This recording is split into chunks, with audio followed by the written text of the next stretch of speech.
பிரியங்கா தொடங்கின இந்த கேஸ் வழக்கம் போல விசாரணையா தான் இருக்கும்னு நினைச்சேன். ஆனா இந்த கேஸால குற்றவாளி கைது செய்யப்பட்டு அதனால நிறைய மூச்சுகள் அவிழ்க்கப்பட்டிருக்கு.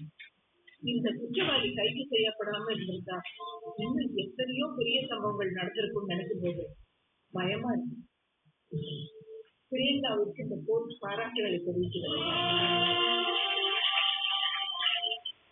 பிரியங்கா, இந்த கோர்ட்ல நீங்க கேட்க வேண்டியதை தாராளமா கேட்கலாம். தேங்க்யூ ராணு. குற்றவாளிகளை கண்டுபிடிக்கிறது மட்டும் காவல்துறையோட வேலை இல்லை.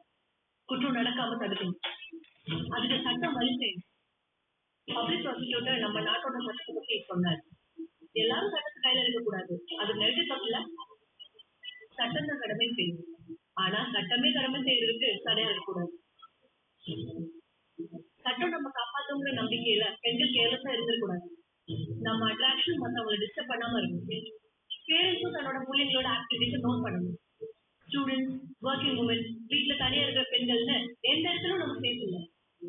5 வயசு குழந்தைல இருந்து 60 வயசு கிழமை வரைக்கும் செக்ஷுவலி அபியூஸ் பண்ற மிருகங்கள் இந்த நாட்டுல இருக்குதான் செய்யறாங்க. அவங்களும் ஒரு பொண்ணோட வயசுல வந்திருக்காங்கன்னு மறந்துடுறாங்க. ஸ்கூல்ல சொல்லி கொடுக்குற பாதியார்ல இருந்து வேலை செய்யற